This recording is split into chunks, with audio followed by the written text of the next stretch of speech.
Welcome to the Delingpole with me, James Delingpole. And I know I always sound very excited about this week's special guest, but I'm not, because it's not a special guest. It's Dick. It's the guest. It's Dick time. Dick, there are going to be so many people who are. This is going to be like manna. This is going to be like an oasis after months. That's how it feels in the desert. Well, last time you were up here and we were in this very room, although we very cunningly pretended we weren't. Remember? You haven't told. You could get. You know what the police are like. They could easily go back and retrospectively punish us for. I wouldn't put it. No, joking aside, if you look at what's happening in Australia at the moment. In Victoria specifically, I know that the Australians are quick to say it's not the whole of Australia, mate. It's just Victoria. Yeah. Those guys are mental. Is that what they say? It's almost exactly like that. Yeah. But it's full Nazi. They've even gone for the black shirts on the police. They have. But do you know, it wasn't initially. Back in the day, it was not Victoria which was Australia's fascist state. It was Queensland had the reputation of being the fascist state under Joe Bjelke-Petersen, I think. You know what? We actually, as luck would have it, have an Australian in the room with us right now. And nodding. I was actually looking across for and he was giving me visual cues. Just to fill in our special friend here. Because James has visited, he's come up to Worcester to see me. Well, not really. Mainly to see your osteopath. Of which more later. Yeah. I suggested it's Wednesday, let's go out for a drink and see if any of the guys want to come along. And of course, everyone does. And so... What, both of them? Hector and Simon, another regular, have come up from deepest Leicestershire to come and... have a drink with us tonight, but it does make them available now for questions about Australia. They're in the room with us right now. Also, oral sex services, should we require them during the podcast? If you hear a slapping sound, it's more likely to be one of the dogs. One of the dogs, yeah, it is very likely. But yes, Hector, I noticed you were making comments about... On Twitter, you were saying, if anyone is surprised about what's happening in Victoria, then you haven't been paying attention. Do you want to just expand on that? Well, Victoria, Melbourne especially, always seemed to be... I was just talking to Simon about this, and he made the point that it's Australia's most European state, with sophisticated people who are very knowledgeable about the world and would consider themselves very tolerant. But in fact, like most leftists, they're very intolerant. And they've had some awful governments over the years. Even the Liberal governments, who are like the equivalent of the Conservatives, have been really, really authoritarian and awful governments. So in a way, it's not a surprise that it's happening in Melbourne and Victoria. But in a way it is, because it is supposed to be the civilised part of Australia. But we can see now it very much is not the civilised part at all. It is a very nasty part. Yeah, the video of that woman being attacked. Who it turns out was mask exempt after all that anyway. Was she? Yeah.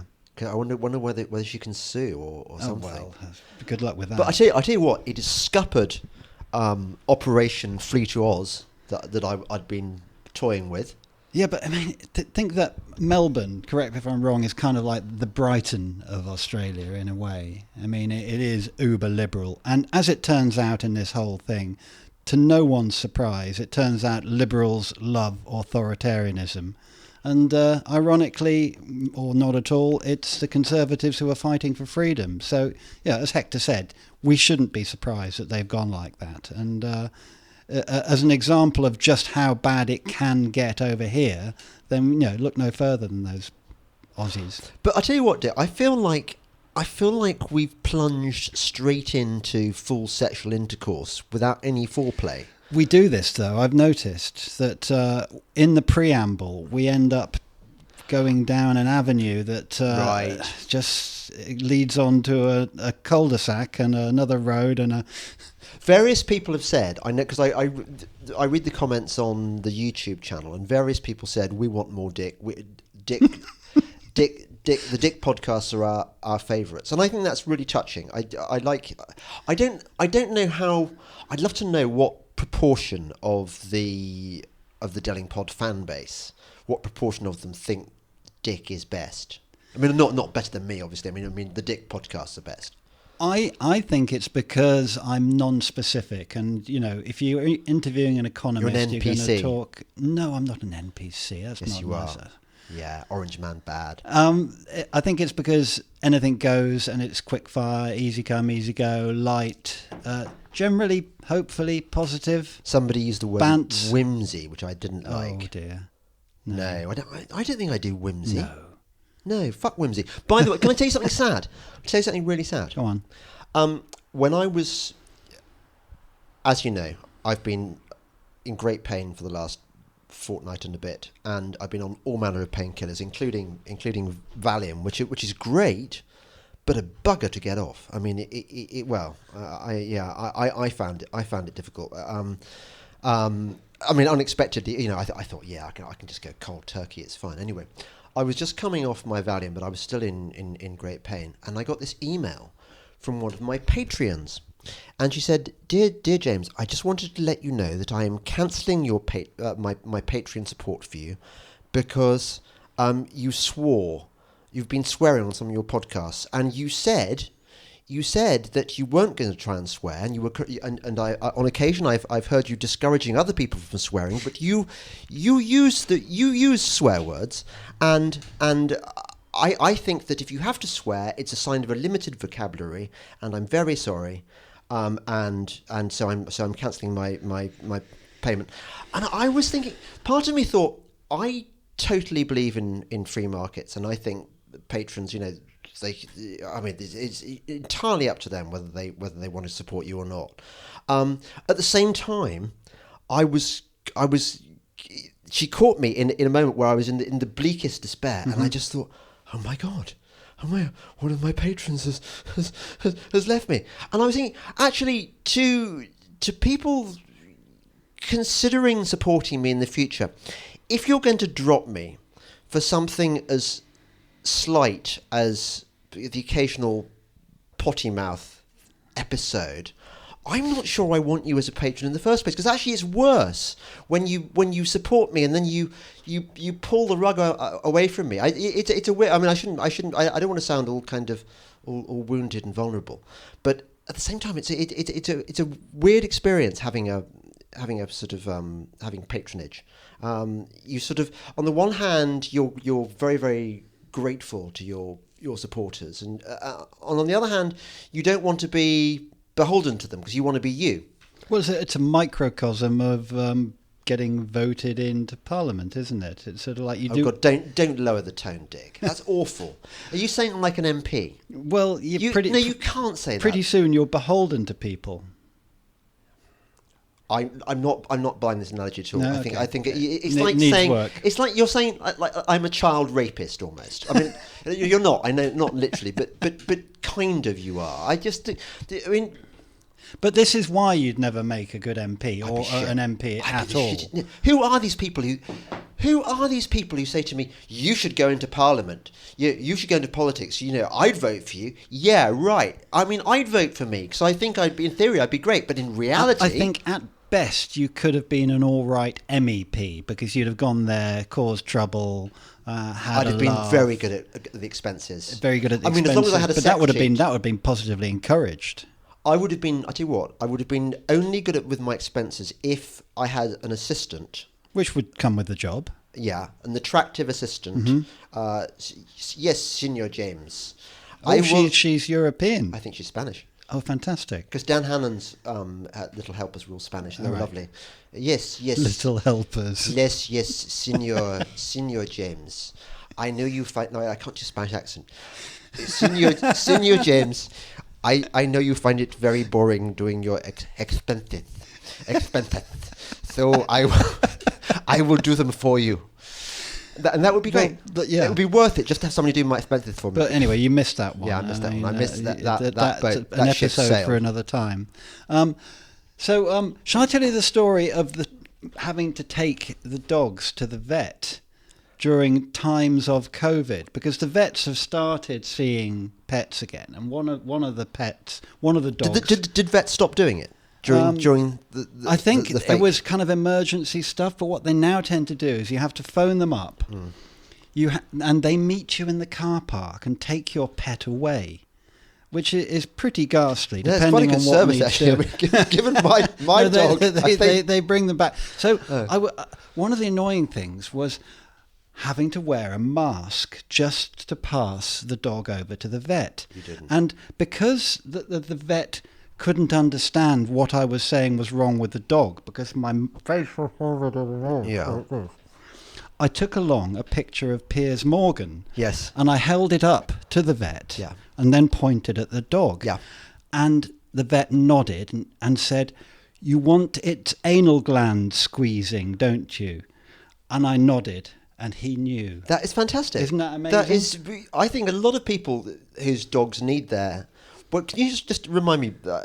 I know this is disgusting. Actually, some people might do. Some people might quite like some it. But people if you're eating, some people you are might having want breakfast. to stop. Actually, no, let's not go there. But you just it briefly, is a condition with dogs, Yeah. And it's something you're With kind of your supposed to dogs. be able to do yourself. But if their functions aren't going properly, it can lead to this thing needing. I think. But obviously, this is a joke story. A gentle listener, because I wouldn't wear a mask for the vet, No. even though they were actually asking me to wear one, and I said no. No. Do you? I hope spaniels don't need their anal glands squeezing, because I think it's only manky dogs like your lurchers that. Well, these were free dogs. Yours wasn't. Well, I say free. They're rescues. So they're quite cheap. Yeah, mine was an expensive dog. Yeah, really expensive. Yeah, well, I hope you're getting your money's worth out of it. Yeah, well, it actually barked last night. Yeah? A lot because of the thunder. Oh right, yes, that was something else. Yeah. Well, that's the. Well, that was a conversation, Kelly, wasn't it? That's the anal gland That's Piers the anal Morgan gland, story. Yeah. But it got us briefly onto the subject du jour of masks. Now, just about everyone meeting tonight at the pub will be vigorously anti-mask crowd, as pretty much, if you're a libertarian, you've pretty much got to be. But we've all been, one way or another, enjoying mask-free shopping, haven't we? It's been very exciting, and I think we've all been through the same experience. And I would urge my only special friend, because there is only one, to brave the supermarkets, because every supermarket, as we know, has a security guard, and you sort of. You're stealing yourself before you go through the door. What am I going to do? What am I going to say if the security guard confronts me? Am I going to say, "My wife's having a baby," or please don't hit me, or would you say, are you going to be belligerent, or are you going to say, I've got a medical condition which prevents me from needing to wear a mask. I've got an exemption. But I'm not going to tell you what it is, because under the Disability Act, I'm not required to do so. Well, I think that's the answer, but you don't do it in quite such a drawn-out way. You confidently look them in the eye and say, "It's all right, I'm mask exempt," and you smile. And if, in the unlikely circumstances of them saying, "What is your exemption?" you say, "Well, under the Disabilities Act, you're not allowed to ask that. And you should know that." But is this right, Hector? This is the approach. Yes. Now, it should go no further than that. And, dear listener, you will find that 9 times out of 10, you will not even be challenged. Go in there, hold your head high, and enjoy your mask-free shopping. I've not been challenged once. And I think that it's probably because I look a pretty tasty kind of guy. I get somebody who can really handle himself. Like Doron from Fowder, maybe. It's funny you say that. One of the things about not wearing a mask is that people can still see your features. And the number of times I've been accosted by Fowder fans saying, "Excuse me, but are you the guy who plays Doron?" And I have to disabuse them of this particular fantasy. I say, actually, I am Malotru from Le Bureau. You see, which is I haven't latched onto this bureau wait thing till you yet. get into Le Bureau. It's just fantastic. Right. Yeah. We had a I'd bit like of to a work for French intelligence, the DGSE. We're working our way through the great sort of non-English dramas, and it's true what you say. There is nothing good on TV that's domestic these days. I'm lining up. I imagine it's called Dunkel. I'm just guessing. Do you reckon? The German series? The Dark? Right. Dunkel? Yeah, probably. You're guessing that this is going to be made soon? No, it's already been made. Right, okay. It's in its third season. Right. So some people have said to me, if you like foreign series... Oh, it has been recommended to me, and then someone dissed it. I think the missus told me it was... I don't know. It's got difficult timelines in it.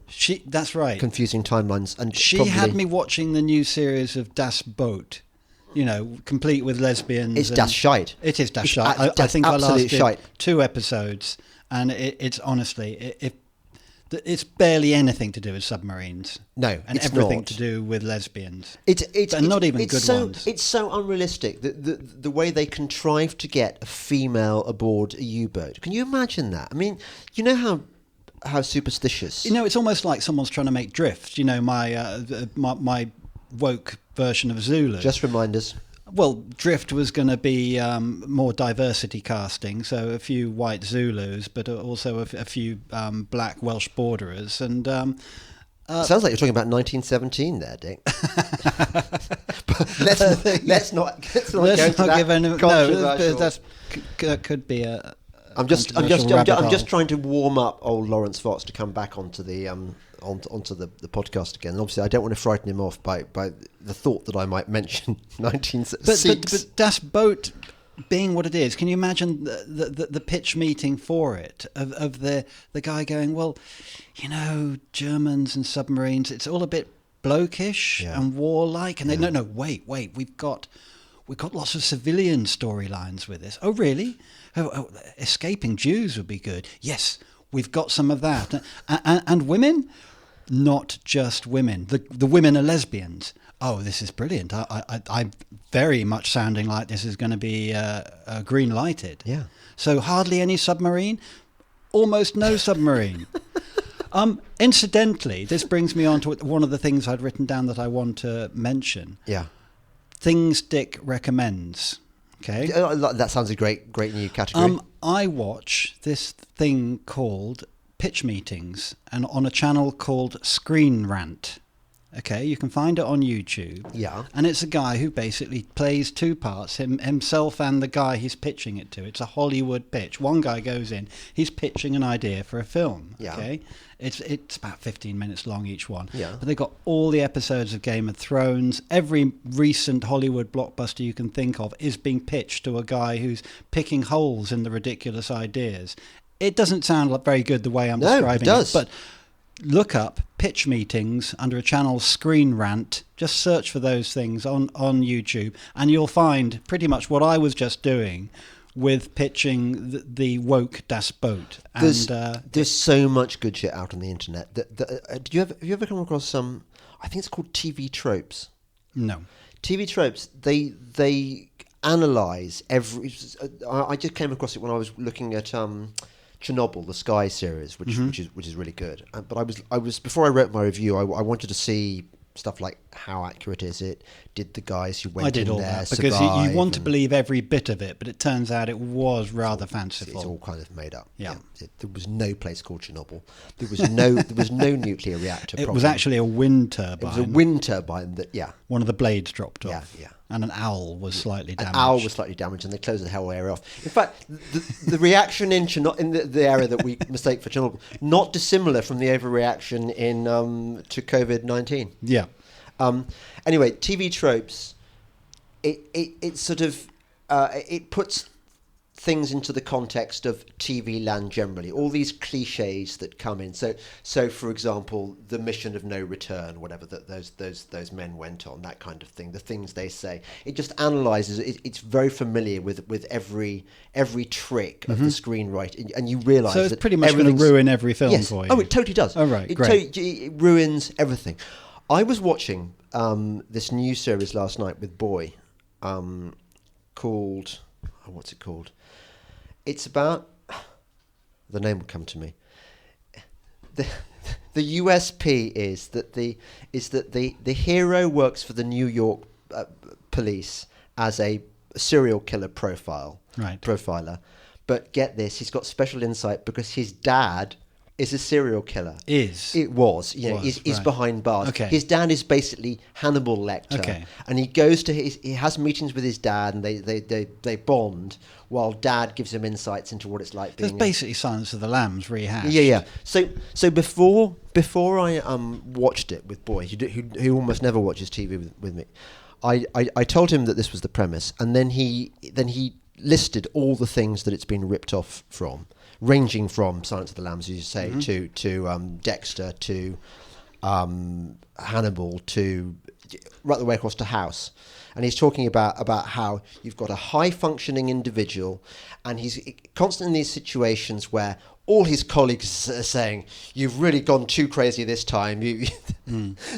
Everything's been done before, which is why we are so pathetically grateful when we see a TV program that. It's why I like reading Mark Millar's comics. Yes, he's prepared to break taboos and actually take risks. I mean, you can see why he's about the richest man in Scotland, can't you? Really well, no, I'm just guessing. No, I'm just guessing. But he has got a very good deal with Netflix. But he generates brilliant original ideas, and not many people can do that. Not even committees can do that. Anyway, how did we get here? I can't remember. We got through it. Do it through Screen Rant and things Dick recommends on YouTube. And I've got another one to do. Oh yes. One of the Third Wednesday group. Incidentally, next Wednesday is a Third Wednesday, so either come to Worcester or arrange your own and let me know. That wasn't why I mentioned this. Will you let you know? What will you do? We've got a website. Oh, okay. Well, we want to actually promote other people's Third Wednesdays. If you don't want to come all the way up from, I don't know, Nottingham, start your own Third Wednesday and we'll advertise it for you. And you can meet libertarians. Be down from Nottingham, wouldn't it? Down from Nottingham, all right, down. It's not really upwards, it just looks like that on the map. Oh, does it? Oh, okay. So the other thing that I've been looking at on the internet, on the advice of one of the Third Wednesday guys, Andy... Is it No, bukake? it's not what you think it's going to be. Okay. It's yoga. I've taken up doing yoga in front of a computer screen, and it sounds pathetic and humiliating and woke, but... It's a 15-minute yoga session. The chap is called Sean Vigue, Vigue. Is it live? No, but he's got these 15-minute yoga sessions for men. Look up the one that says it's for beginners flexibility training. Okay. 15-minute yoga. And so I've been doing this every morning. And you do downward dog and you do a child pose, a stretched out cobra and all these things. But it's been brilliant for my back. Has it? So... little bit of a recommend. Yeah, you see, you're talking about brilliant for your back, and I'm feeling so bad. I'm in such pain that. Now we can talk about why you're down here, why you're actually here in Worcester. Yes, I can. You finally took up my suggestion that you go and see my osteopath, Ken Brooks, who is a miracle worker. He is sorted out so many of my friends. He sorted out my back. You walk into Ken's place, bent up double, and after a lot of screaming and grinding and crunching. There is some crunching. There is a lot of crunching. You come out walking upright, feeling like you're on cloud nine. And you've got a set of exercises to do afterwards. But tell us about your experience with Ken. Well, I've been seeing various people for my condition, which has been like really bad. I've been in enormous pain. And you mentioned Ken. And it was on a day when I couldn't get treatment with one of my other people for a while. And I thought, well, it can't be... I've got to give it a go. What's the worst that can happen? Well, I don't know why I hadn't immediately thought to see an osteopath. I mean, I've seen sports physios who've been helpful, but I hadn't seen an osteopath. And partly it's because you want a personal recommendation. And partly it's because... some osteopaths, you can't get hold of them for till a month's time because, I think Ken is rather in demand. I think because he's a fan that he was willing to... He probably made special Ken time for me. And you were nervous, understandably so, because I could tell by the way you were kind of semi-recommending him, but not totally, because you didn't want to commit in case you got the call... it's James from the paralysis unit, the spinal unit. This is so true. Yeah, it's quite a dangerous thing recommending an osteopath to somebody. Because it's not like recommending a someone who does your toenails or what have you. Have you got somebody you can? No. I once went. I really should actually, because I deserve it, but I don't get these very often. I got a speaking gig in what's that? Palm Beach, I think, or South Beach or somewhere like that in Florida. Right. An enclave where the very, very rich live. And this guy was a fan of mine, and he flew me out to Florida. From where? Here. To speak to a dinner. Was this the one on a ship? He wasn't on a ship. It wasn't a cruise ship thing. No, aren't you thinking of my trip to that special island where the girls look after you? What's it called? The one when you went with Toby Young. Yes, that's a different episode. That one, Dick. Right. He was called Brian Epstein. Yeah. And he discovered the Beatles, I think. Yes, that's right. Yeah. Anyway, sorry, that digression. We're actually at inception level of digression within digression right now. You've gone to Florida to do. I did have a cocodamol before right. this podcast, so maybe that's affecting me. I will eventually hoik you back onto the track. Oh yeah. So I went to the talk. So I spent the weekend with this lovely guy. And what do you do with a very rich person in America, in Florida? What we did, he took me to his favourite pedicure place, and we had a side-by-side pedicure. How sweet. That's what the toe thing triggered in you. Yeah. Right. Yeah. I haven't ever had one, but I do. Looking down at my bare feet right now, I think possibly. Don't knock them. I suspect that Britain's economic recovery may depend on pedicures. Right. Which is why the ongoing lockdown situation worries me. So Ken, tell me about you rocked up and you'd accidentally scheduled in a radio interview at the same time. Oh, that's right. Yeah, I had to do a talk radio interview. So I Which turned has got up. to be slightly. I awkward. tried to cancel it. I kept trying to cancel it, or I kept trying to tell them. Yes, I did. So I did my talk radio interview in the middle of the osteopath session. But anyway, yeah, Ken crunched me about, and I felt terrible that night. But the next day, I felt in as little pain as I'd been in for that fortnight, which was a great relief. And you've got a Ken session tomorrow morning, yeah. Which is why you're here tonight. I am looking forward to the Ken session in the same way that a Frenchman would look forward to his weekly meeting with his mistress. Weekly? Why? I think bi-weekly at the very least. I would have thought. Yeah. He's French. Respect to the French. Well, you like the French anyway. Well, our French friends, even within our group, are saying this whole reputation for French being frequent and wonderful lovers is misplaced, yes. Which is very encouraging because I'd hate right. to think they were getting more than us. They couldn't be getting less. I do think, though, French women are unusually hot. Do you not think? I mean, I know it's not exactly controversial. It's their way, isn't it? And they are. They've got an arrogance mixed with a stylishness that makes even an average-looking French girl just hotter than she would be were she English. Although, when I was in Germany, I was very struck by how good-looking the Germans are, in Frankfurt anyway. I just thought, what a really good-looking people. But foreigners say, when they come to London, well, they used to say it before London became such a sort of melting pot, you might as well be in anywhere. But they used to say that actually British girls were, about the best. I don't know. Anyway. Do you want to move on to another subject? Let's do a game thing. Well, it's not so much a game thing as just zipping through your last few poddies. And, okay. A quick review. Zip through them because over delivering. That's what I've been doing. I've been over delivering. It's ever since I set up my Patreon and my Subscribestar. Subscribestar, by the way, for all those people who said, "I'm sorry, but I can't subscribe to Patreon. It's just against my morals. I just can't do it, so I'm not going to." Hello, I'm on Subscribestar now, so fuck off with that excuse. I think it's your winning way that gets you all these Patreons. I worry about this. Fuck off with that excuse. I worry about my. You see, this is the thing. I think I'm really good on content. I'm absolutely shite at marketing, self-promotion, all the things that actually really matter. I mean, I'm not naming any names, but there are people out there who just aren't nearly as good at actual content, but they get their, the picture quality better, and they get their regularity. And they've probably got a production stuff. team behind them.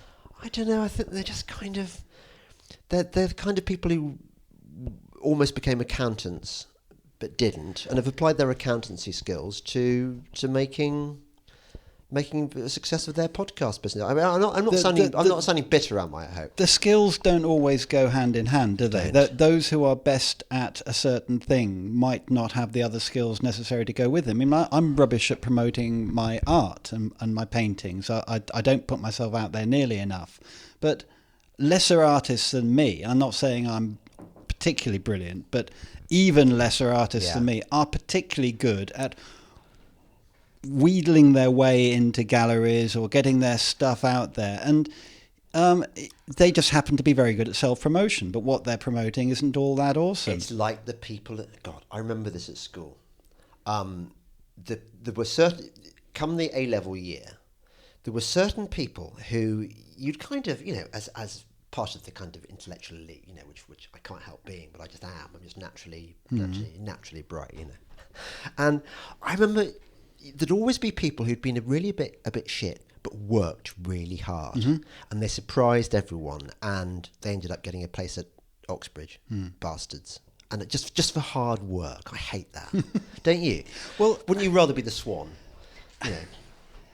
gliding along, paddling furiously underneath, but nobody can see you? No, that's not even right. No, I want to be the swan that's not even bloody paddling. That's me. I want to be the swan that's just kind of just cruising down without any effort. Like the swan you were just an hour ago when we had a little dip in the River Teme to cool down on this ridiculously hot day, and you, me, and number one daughter went out for a quick dip, but your arm is so buggered that you couldn't even do I couldn't even do breaststroke. I can't do breaststroke. I can only do you did back. Glide gracefully down with the current like a dead swan. I tell you what I found disturbing. There were lots of semi-naked girls there. In their, the modern young lady seems to wear these kind of thong type underwear. They don't wear anything demure anymore. No, it was fairly minimal. And you see these buttocks, and the annoying thing is that you and I have both got daughters of an age where you look at girls like that and you think that could be my daughter. No, they're the same age as our daughters, and it makes you very uneasy. It ruins it for you. It's not right, but I think that's nature meant that to happen. Did nature really? Yes, I think it kind of. But basically, it's also nature telling you you've got nothing they want. Yeah, but wait till I get some money. Wait till then. Because we know that's the thing that you say that nature has designed it so that young attractive women don't even look at people our age, which is true.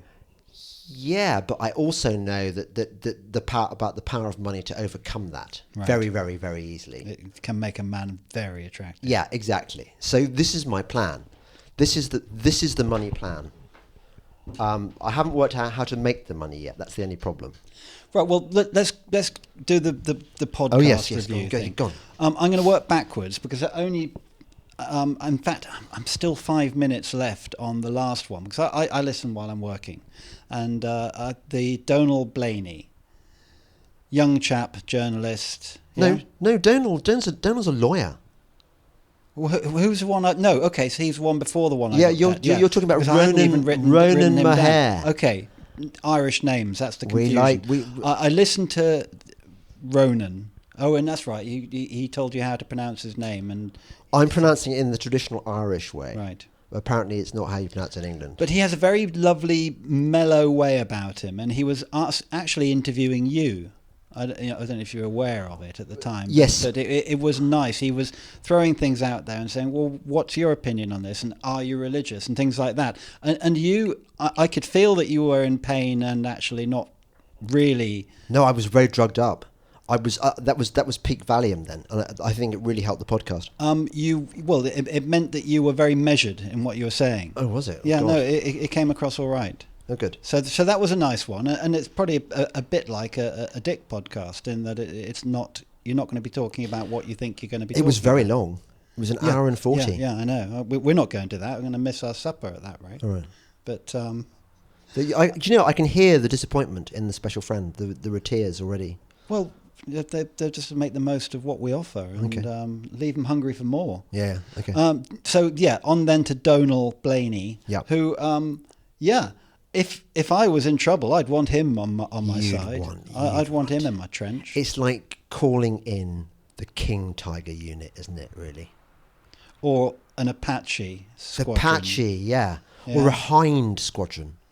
I'd take an Apache over a Hind. Would you? Apache better? Yeah, not nods from the other guys. Don't Hinds have more? Oh, the Hind missiles? is the horrible big Russian. Yeah, thing, the isn't Russian it? thing. No, Apache is more nimble. Our nimble. military train spotters are just kind of. Oh my God! Tosh's tweet about Prince Harry. Did you see that one? No. What is he called now? He's not called Tosh anymore. Burnside, not Tosh. Burnside, not Tosh. Well, we'll have to look it up. Anyway, it was very funny. He's going to be coming to one of our drinks in the not too distant future. Well, that'll be exciting. Yeah, that'll be brilliant. He'll be like fated like you are.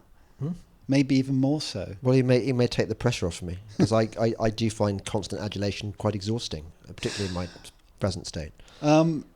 Before that, there was Calvin Robinson, who was there on the premise of a noble cause, defunding the BBC. Yeah. So I hadn't come across Calvin before, and I should have done, because he writes quite a bit for the Telegraph, for example. He's another one of these bright young things, and the older we get, the more there seem to be these bright young things, and they're not even that young. Bright they're young in their threats, 30s. as I call them. Well, yeah. Yeah.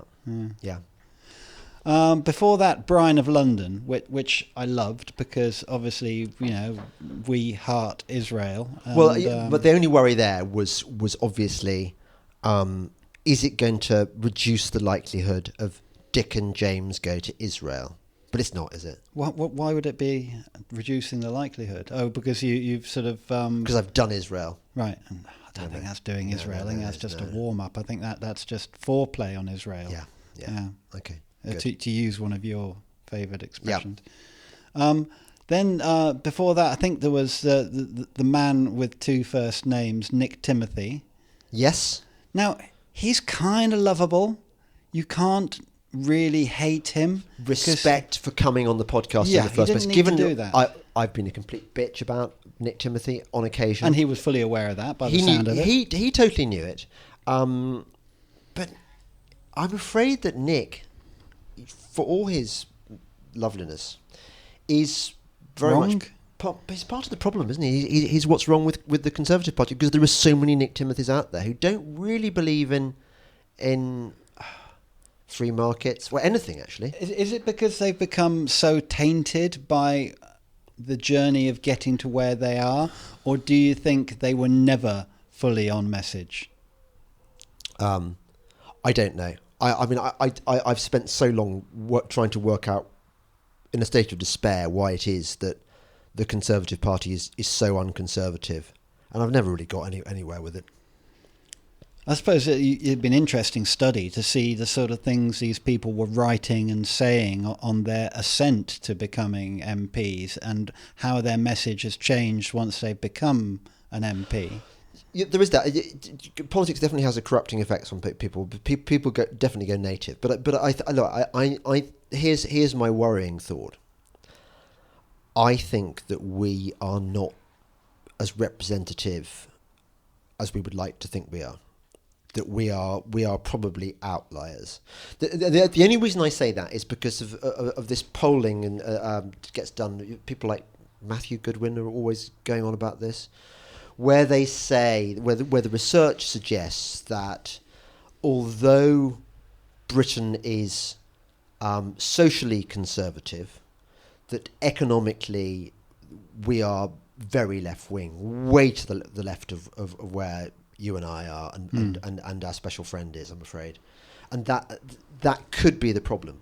Right. That all the wonderful things we would like, like for Britain to become the Singapore of Europe. I mean, apart from the ban on drugs, I mean that would be a bit dodgy, and I'm not sure about banning chewing gum, but everything else, a sort of free port, all those things, the voters don't want. They actually want the firm hand of big government. They want nationalised everything. They want Melbourne. They want Melbourne. Yeah, they do. Well, look at what's happened with the whole response to coronavirus. Look how many people Are loving lockdown, are loving the authoritarianism, are loving wearing masks whenever they get the opportunity to loving do so. wagging fingers at people not wearing masks. Loving not having to work but still getting most of your income paid for by Uncle Rishi. Yeah. Loving eating out for free. It's extraordinary. While being told to lose weight. Yeah. You've nailed it there, Dick. Right. Next. Next up was the awesome Kurt Schlichter. Yes, Kurt Schlichter. What? Another man you would want in your trench, giving you fire support. Well, not least because he's you had could probably military. go and put the kettle on, but he would have the whole thing sorted himself. He's probably strangled jihadis with his bare hands. I wouldn't be. Well, actually, no. He's probably turned their heads to pink mist with a Barrett sniper rifle from a mile and a half away. 50 cal. Well, probably they don't do non-50 cals, do they? But anyway, I think the 50 cal is at the extreme end of sniper rifles. Simon? It's a Barrett Light 50. That's it. Barrett Light 50. But other sniper rifles are available, aren't they? What's the most common caliber for? The L96 Accuracy International is the favoured sniper rifle of the British Army. In case you can't hear that, L96 Accuracy International. Accuracy International. And what caliber is that? That would be, I think it's a 7.62. 7.62, Oh, so okay. Standard NATO. Yeah, okay. So isn't it true that if a 50, I don't know why I'm going to military porn here, but if a 50 cal bullet even just goes near your head, even without actually hitting it, it turns it to jam. So you and I could be really quite crap snipers, Dick, and still do effective headshots because we wouldn't actually have to hit the head. We just have to aim for a football pitch size target area. I don't think it's that easy. Oh, is it not? No. Well, I'm thinking of a daisy cutter bomb. I'm sorry. Anyway, so yeah, he was pretty awesome. he was great, and what a man that he's.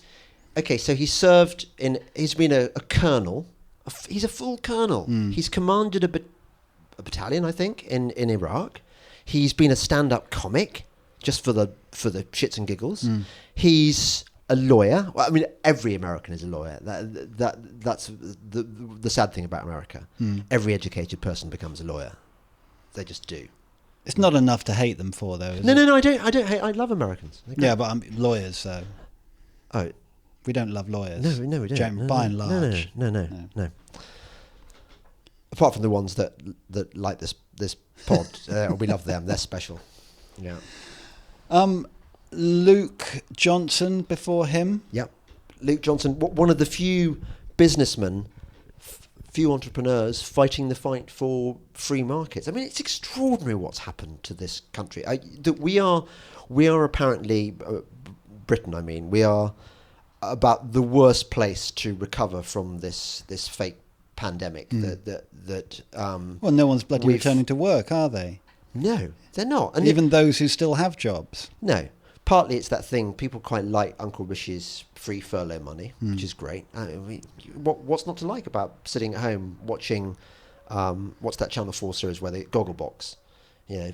Well, we were out the other night enjoying the dreadfully named Eat Out to Help Out, and I turned to daughter and said, this is nice, but your children will be paying for this. And she agreed. It would be the case. Yeah. So, it does stick in the craw slightly. You can't fully enjoy your apparently free meal, but for knowing just what an unconservative thing it is to have done. However, I would add this slight caveat to that. I went into my favourite local, the Paul Pry, who in Worcester, that do some fantastic food. And I talked to them about it, and they said it's been an absolute boon to them. They're busy on days they wouldn't otherwise have been, and it's pretty much the difference between staying afloat and going under. Uncle Rich's free money. The free food thing. It's got people going out. I mean, it is only Mondays, Tuesdays, and Wednesdays, so it does seem to be doing the thing it was intended to do. But Dick, who would have ever thought we saw such a scheme under a Conservative government? can I just check here? Am I chatting to guest Dick, or is this Owen Jones I got on by mistake? I wanted at least to make a plea for the fact that I might be occasionally balanced, but No, you're not buying it. I don't like it. Okay. I don't like balance, I won't Dick. do it again. Don't ever do it again.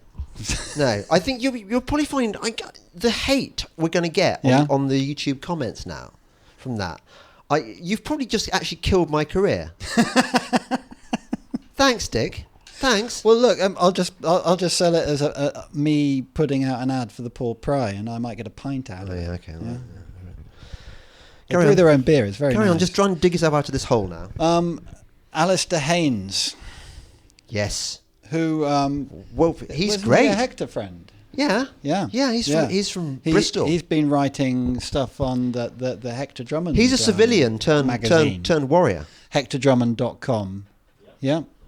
Which, of course, has become the must-read site throughout the scamdemic.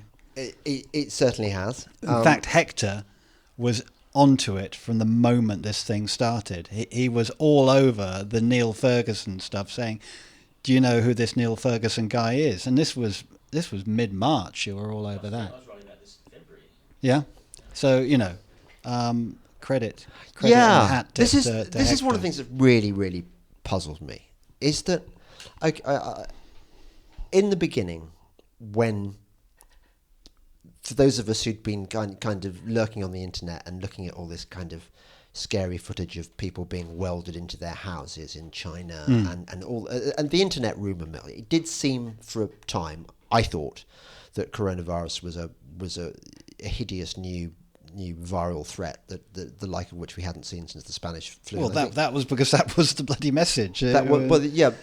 But now, I mean, not everyone reads Hector's site. I know most people do, but we've got Toby's Lockdown Skeptics, which is fantastic. We've got all sorts of resources, all sorts of perfectly reputable scientists providing hard-headed evidence that this has been with stats to back it up, oversold. And yet, you were talking about before we started this podcast. You were saying that Hector and Simon, one of the reasons they'd come all this way for the drinks was because they were fearing we're going to get another bloody lockdown. I mean, they're both nodding sadly right now. How can we do this? I mean, when does the madness end? Well, you see it being done incrementally by the papers, which I will not take a paper now. I will not put the BBC on in my house or my car. Don't let the BBC into your house or your car. It's cancer, and you wouldn't let cancer in, would you? So don't do it. But you see when people are retweeting articles from even the Telegraph. There was one today about 9 out of 10 pubs are not complying with COVID regulations. And you just think, I know what's happening here. They're setting it up so that they can re-close down the pub. So they've got an excuse, and they're getting their excuses in early. They're saying, look, it wasn't working. And all they want it now is for a few cases to appear. Well, they'll get them, because if they test...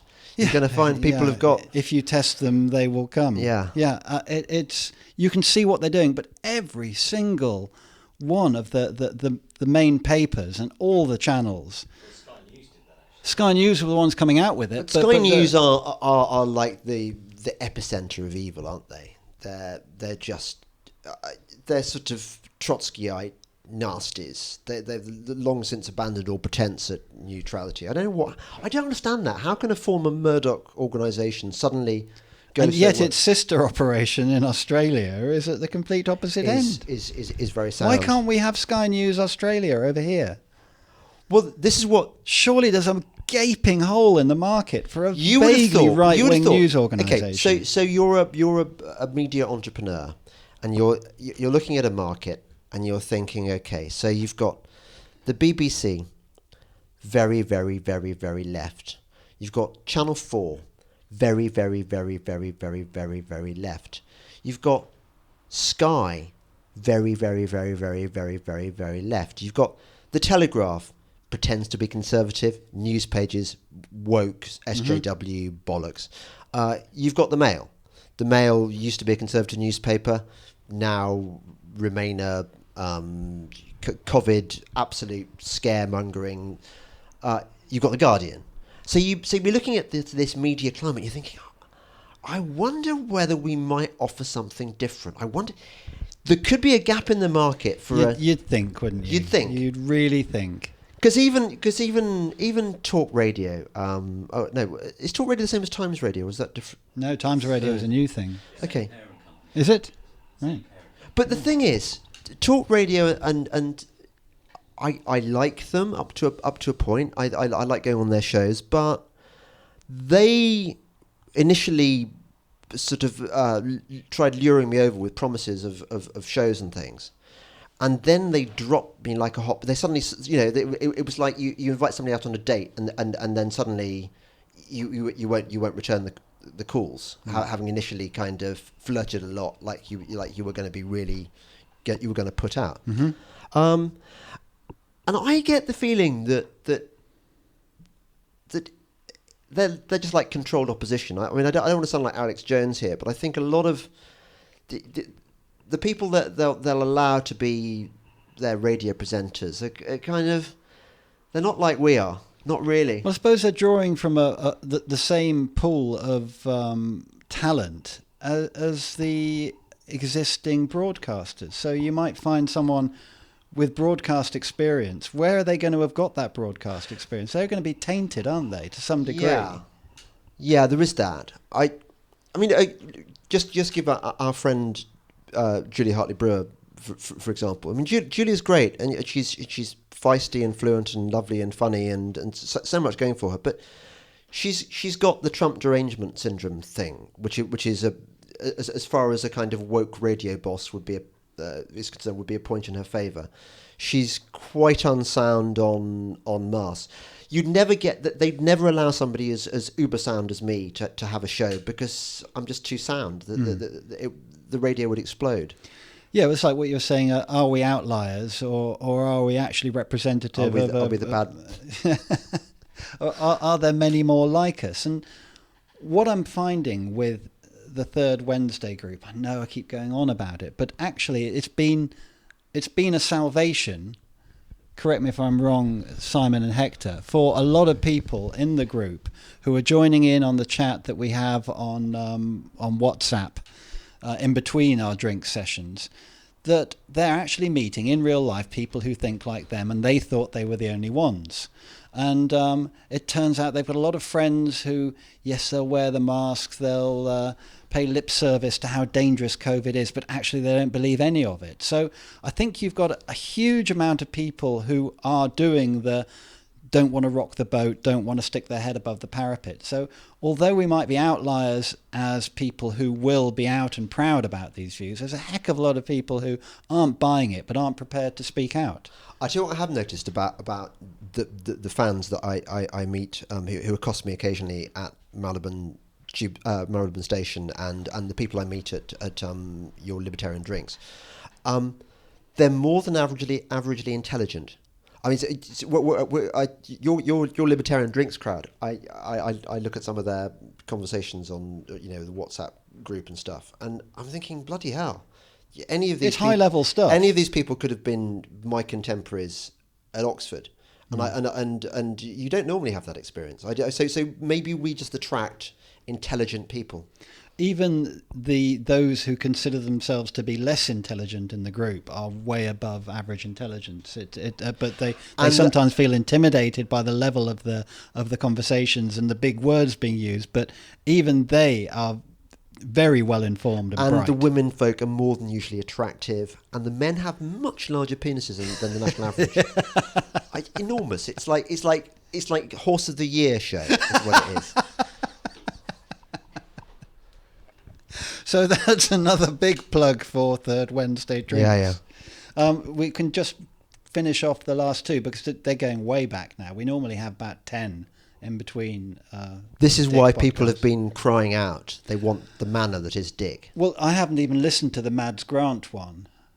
So that I've got People that have been to look forward distracted to. by just looking at Mads Grant. they just She is a little bit of a pin-up girl for the Third Wednesday group, and what about you? No, don't. No, We no, don't want to no, go. no. No, we don't want to do that right No? now. No, I'll tell the others Why? later on. Why? No. Why I don't- can't we say on the no, podcast? No. But now, but This will be something people want to ask us privately. But Dick, now. Yeah? now that people see you're all cagey, they're going to be thinking it's much, much worse than they're going to be thinking like you've got a kind of I don't want to do it. I'll tell everyone later. This will be all another right. incentive to come Okay. to drinks. All right. Okay. Yeah. Oh, fair enough. I'm not going to kiss and tell. All right. Okay. Dick has not got a thing for Mads. That wasn't the story. That wasn't the No, story. he hasn't got a kind of sort of wank shrine to Mads. God's sake. But I'm just trying to. I'm The trying wank to. shrine I'm even trying exist. to dig you out You've of a just hole. lost another half dozen I'm trying to patrons. dig you out of a hole. To Yeah. Stop you being embarrassed by what First people. it's a horse penis, and now it's a wank shrine. Yeah, okay. Right. Dominic Frisby. I have a wank shrine to Dominic. I do. I wear a top hat And a bow tie. and I dance No, around. a cravat more of a... Do you know Dominic is actually he's not like our dad, obviously, but when I'm driving along in the car on a for one of my many treatments that I have, there's one treatment where I have to drive for an hour and a half, and obviously I get bored. I can't. I listen to Spotify, but I get distracted after a time, and I need human interaction.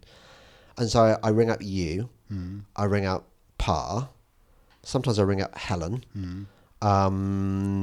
and That's our sister. and then I ring up Dominic. All right. And he's normally available for me. It's a question of availability. He doesn't get to. And we talk about gold and Bitcoin and his new song. I am enjoying his book, the Daylight Robbery. It starts off very light, and then it gets heavier and heavier as he gets into the whole Bitcoin bit. But I think it's a must if you want to understand current economics and. Is it his tax book? Yeah. Yeah, no, it's very, very good. Yeah, the history of tax. It sounds like it should be incredibly boring, but it couldn't be. When further from the you truth. realise that the American Civil War was not about slavery, it was about tax ultimately.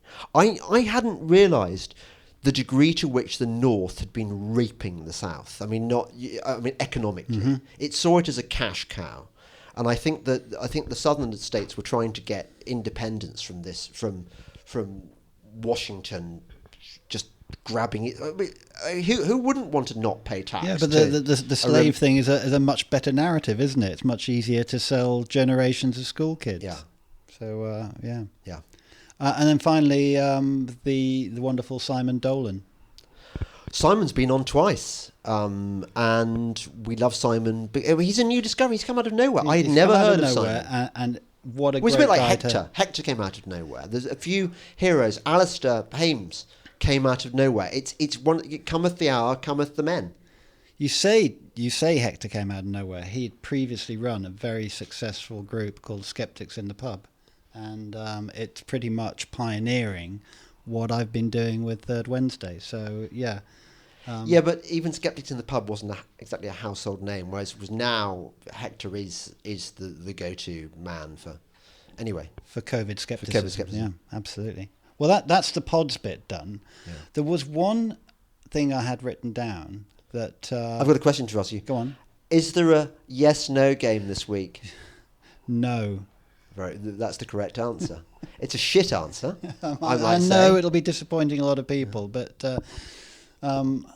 yeah, it's in a way, Sir Dan of C's lists have taken the place of yes/no for the go-to soundness register. Can I use that as an opt-out? You don't look convinced. Can you repeat the question? You're not the boss of me now. Yeah, I know. I knew where you're going.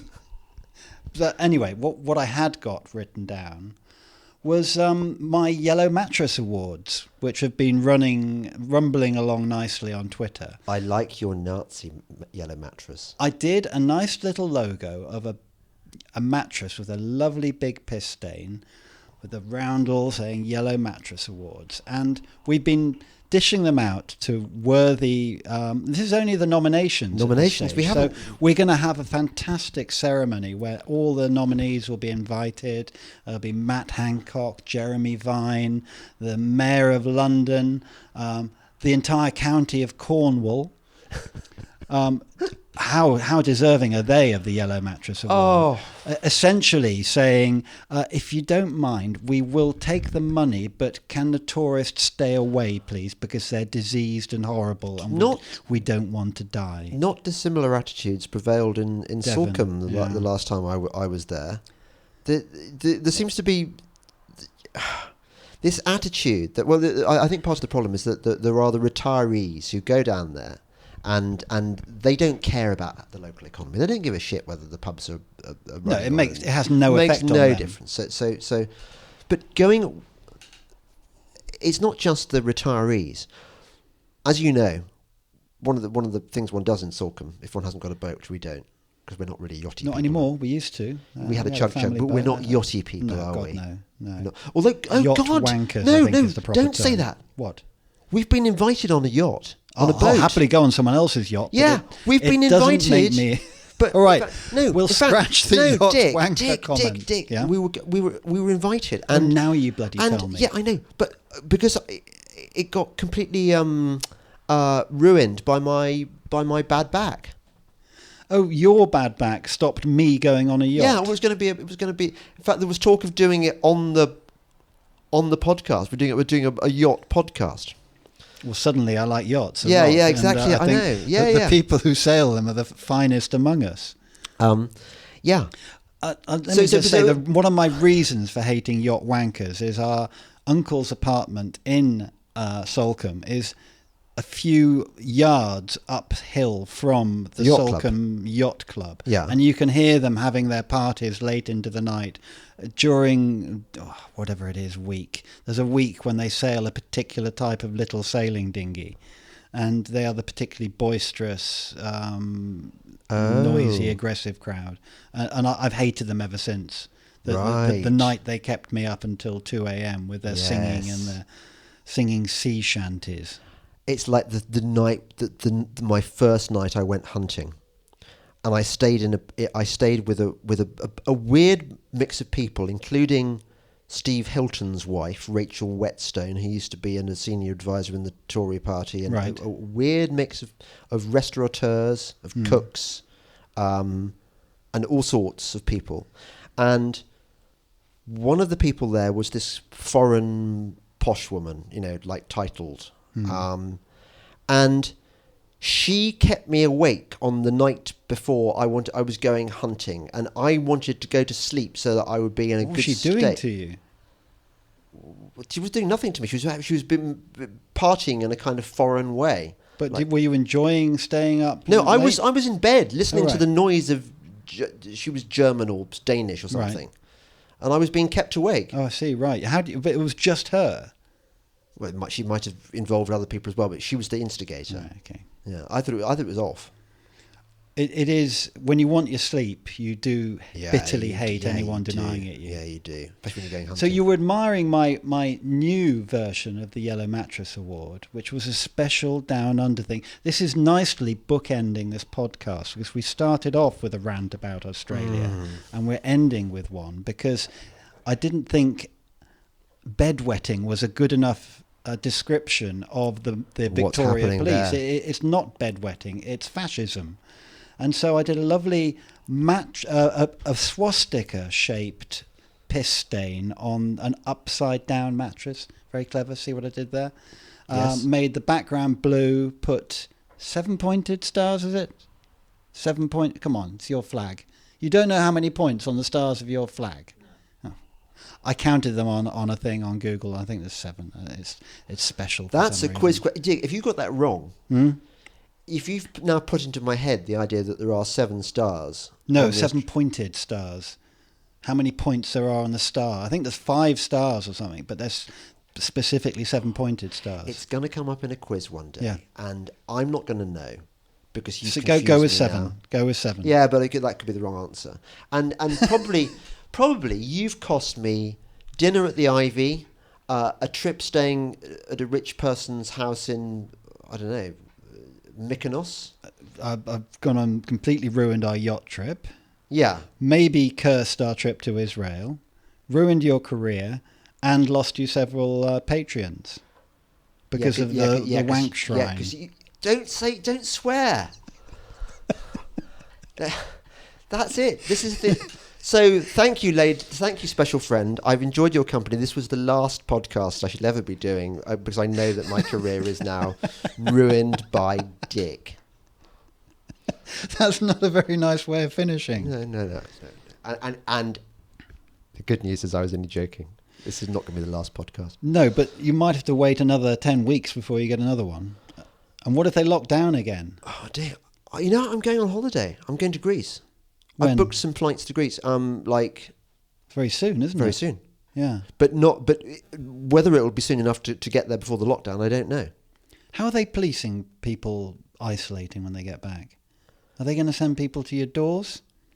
I don't know. I would imagine that if you're a top celebrity like I am, it's going to be quite difficult for me to go out and about because just people, the paparazzi are going to just. One of the Yellow Mattress Awards was for Ed Davey, who had tweeted, "I've asked Kent Police, asking them to investigate whether Nigel Farage has broken quarantine rules. He was in the USA on the evening of June the 20th, but was out and about earlier today." And that was dated the 4th of July. So, yes, you've got the exactly Ed Davies of this world. how Ed Davey talks, except he's Sir Ed Davey. Can you imagine? No, I can't. It's ghastly. It just makes you not want a knighthood anymore. I'm so not getting a knighthood. I mean, what I mean is, when they offer me, I'm going to so turn it down. Are you though? Really? Well, it depends. Couldn't you convince yourself you were rehabilitating the award by taking Dick, it on? It totally depends. It depends on if the knighthood is being awarded by, under the premiership of Madeline Grant. Oh, well, there you go. The premiership of Madeline Grant. And who is king at this time? Who is king? Have we had a revolution and it's not a Windsor? Yeah, I'm wondering about that because I'm not a Republican. I'm not an anti-monarchist. We love our royals. And yet, in theory. And yet, I mean, they've been ruined, haven't they? Mm. They really have. When Phil and Liz go, what does it leave us with? I mean, Charles is bad, and I worry about William. He seems to be thick and woke and arrogant. No, it's not a really good combination, ghastly, is it? Isn't it? Maybe their kids will be all right. But how? By reacting very strongly against their parents. Yeah. In a way that these two haven't at all. No, that's the problem, isn't it? I'd love to bring. How are we going to leave this on a positive note? We're going to have something nice. This is a song of hope. What's that from? It's from. The song remains the same. It's what Plant says before he. Ding ding ding ding ding ding ding ding ding. Oh, right. Ding, ding, ding, ding, Obviously, we'll be dubbing the original over the top of this at great expense. There's a lady who's sure. Is this the drugs kicking Hang in? on. Do you think that's cheered people up? I'm not sure. Not sure that it really has. So come on, use your artistic imagination because that's what you're here for. Well, look, let's just urge people to get out there and meet other people IRL. Get out there, start a Third Wednesday group, or just meet friends that. What? That's your answer. Give a plug to your. No, it's not. It's a plug It's to not friendship. It's a plug to getting out there and meeting new friends. We don't do friendship, Dick. Come on, that's just like that's for those accountancy podcasts I mentioned. They can talk about friendship. We can do better than that. Come on, have another go. Have another go. I don't know, Hector. I'm throwing it over to you, Simon. Buy my book. Should we buy Hector's book? Because that's great. We're having more product placement. Hector's book. Remind us what it's called, Hector. It's called Days of Wine and Cheese. Days of Wine and Cheese. It's although Hector tries to deny it, it's based on his time as a philosophy professor in a British university, and it sounds bloody ghastly. Actually, wait, Dick. What? I'm worried that there's loads and loads of stuff that I'd meant to say Yeah. that I... Well, you don't take notes, so, how do you expect that to happen? I've got Yeah. 2 pages of notes. People I here. should thank, obviously, number one, Obviously, my patrons Yeah. on Subscribestar and Patreon. Drink Twist Tea. Drink Twist Tea. Send gin. Send gin. Whiskey's good too, as long as it's nice Scotch. We've single got... malt. Actually, that's I Dick. really want... I was given a bottle. I was meant to give There you go. We got there. You're meant to give to me? Yes, a bottle of really nice whiskey. From the guy who's invited us on his boat. Smooth. Yeah, and I forgot. I had to Again. send the wife out to buy whiskey the other day because I very cowardly didn't want to go mask free to buy whiskey. I thought it was unlikely that someone I've who got to couldn't go wear a and buy mask some. could drink whiskey. I've got to go and buy some rolling papers shortly. Well, for this reasons, is it. Could for I have a reasons bottle of whiskey and reasons a I can't- king-size I can't- Rizzlers, I please? can't possibly disclose. Actually, I can't wear a mask, but can I have some king-size Rizzlers, please? Actually, I tell you, let me tell you a funny story, about that thing. Go on. We are very old school with our jazz woodbine. Am I allowed to say that word without giving away the game? Possibly. No one will guess, will they? No. I'm old school. I like to use three small papers rather than one large paper. It seems to be like newfangled and cheating. God, Grandad, you But- really need Yes, to... well, this is the thing. Yeah. So the kids came back from university, and I think they may have seen their mother rolling one or something, or I don't know, or they'd heard tell that they're Right. and they just found it the most hilarious thing. It was like listening to music on a wind-up gramophone or Right. something. Is it a generational thing? Does our generation roll their joints Well, with? For rolling normal roll-ups, Yeah. daughter keeps reminding me of the time that she had an 18th birthday party and all her friends were... I came into the kitchen because you have to be in the house at that age. And they were all incompetently trying to make roll-ups because at that age it's the cool thing to do. And Is it? I looked at them. Hey, we're said, cool. You're doing it all wrong. And so I sat down and showed them how to make a proper roll-up. And they now forever know me as the cool dad who showed them how to make a proper roll-up. And I think it's a fantastic reputation. But as far as the jazz woodbines thing is, I don't know what the prevailing wisdom is on that. But I like the silver king-size Rizzlers. The very thin paper. Yeah. I think thin paper is good. Although I've never smoked a joint made with licorice papers. What's a joint? It's a like a beef or lamb. It's a cut. That Because we were talking just about jazz before- woodbines, which is a just- completely different thing. Oh, is it? Yes. What are they? God, we're going round in circles No, now. just before things went really crazy, before the lockdown, in fact, I went to a very good play in London with Loza. And it was great. And he got me into smoking cigarettes with licorice leaf papers. Oh, right. So there we are. Nice. Yeah. Well, do you want to come next door and eat green lentil I burgers? do. Yes, I do actually. I'm really hungry actually. Good. So that's what I'm because gonna I've made some really nice food for okay. you. Well, let's go and do that. Okay. So, thanks, guest. Well, it was nice to end on a high in the end, wasn't it? Yeah, it was. Yeah. Right. See what I did there? Yeah, I did. Yeah. Okay. Bye-bye. Sorry, everyone, for all the things I've forgotten to say to thank you for. But next time. Okay. Bye bye.